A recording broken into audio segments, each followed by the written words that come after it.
नमस्कार दोस्तों, आज हम एक ऐसे विषय पर बात करने वाले हैं जो हर स्टूडेंट, माता पिता और टीचर्स के बहुत दिल के करीब हैं। Indian education system. हमारे देश में एजुकेशन सिस्टम से जुड़ी कई प्रॉब्लम्स हैं जो हमारे स्टूडेंट के भविष्य को प्रभावित कर रही है। क्या आपने कभी सोचा है कि क्यों इतना पढ़ाई करने के बाद भी हमारे युवाओं को अच्छी नौकरी नहीं मिल पाती है?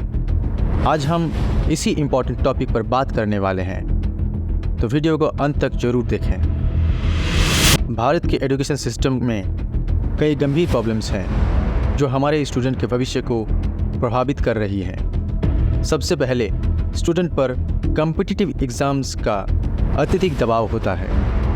ये दबाव इतना बढ़ जाता है कि कई बार स्टूडेंट को सुसाइड करने तक मजबूर होना होता है। जैसे कि 21 वर्षीय भरत ने नेट एग्ज़ाम में 3 बार फेल होने के बाद सुसाइड कर ली। ये घटना कोई अकेली नहीं है, हर साल ऐसे कई मामले सामने आते हैं। इस साल IIT बॉम्बे में 2000 स्टूडेंट में से सिर्फ 36 स्टूडेंट को ही प्लेसमेंट मिल पाई है। लेकिन ये कैसे संभव है कि इतने प्रेस्टिजियस कॉलेज में पढ़ने के बाद भी 712 स्टूडेंट को नौकरी नहीं मिल पाई? हर साल भारत में 1.5 million engineers, 8.5 million BA, BCom जैसे डिग्री को स्टूडेंट ग्रेजुएट हो जाते हैं। यानी कुल मिलाकर 10 मिलियन यानी 1 करोड़ स्टूडेंट हर साल डिग्री लेकर निकलते हैं। लेकिन केवल 4 में से 1 MBA, 5 में से 1 इंजीनियर और 10 में से 1 ग्रेजुएट को ही नौकरी मिल पाती है। यानी इस 1 करोड़ में से सिर्फ 10 लाख लोगों को ही रोजगार मिल पाती है। बाकी 90 लाख स्टूडेंट बेरोजगार रहते हैं। तो आखिर इसमें किसकी गलती है? क्या इतने सारे बच्चों में कोई भी इंडस्ट्री स्किल नहीं है? क्या हमारा स्कूल और कॉलेज स्टूडेंट को नौकरी के लिए तैयार नहीं कर पा रहे हैं? नेट एग्ज़ाम में 67 लोगों का रैंक 1 आया, जिसके कारण एग्ज़ाम को दोबारा आयोजित करना पड़ सकता है। इसके बावजूद कोई स्टूडेंट को एम्स दिल्ली जैसी प्रेस्टिजियस कॉलेज में भी एडमिशन नहीं मिल सका, क्योंकि वहाँ केवल 48 सीट हैं। रोजगार की सुरक्षा भी एक बहुत बड़ी प्रॉब्लम है।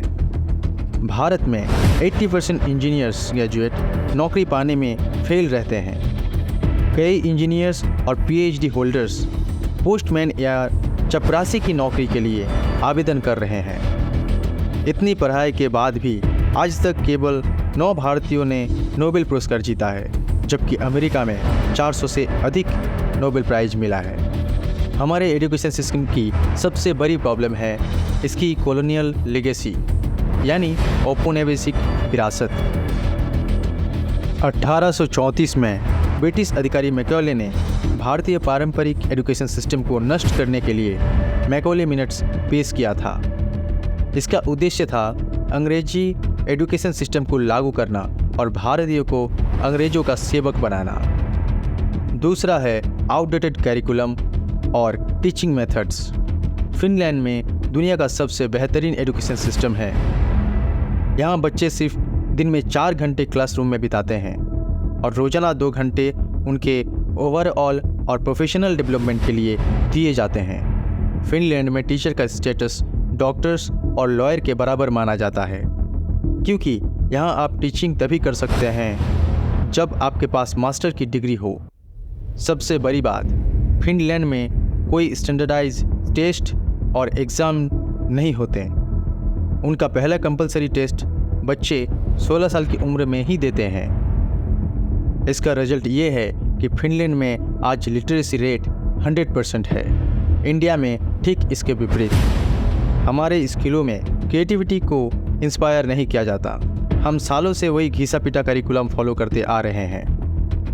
दुनिया पहले से कहीं अधिक तेज़ी से आगे बढ़ रही है और हम इसके साथ कदम नहीं मिला पा रहे हैं। इसीलिए हमारे यूथ के पास डिग्री तो है, लेकिन इंडस्ट्री स्किल्स बिल्कुल नहीं है।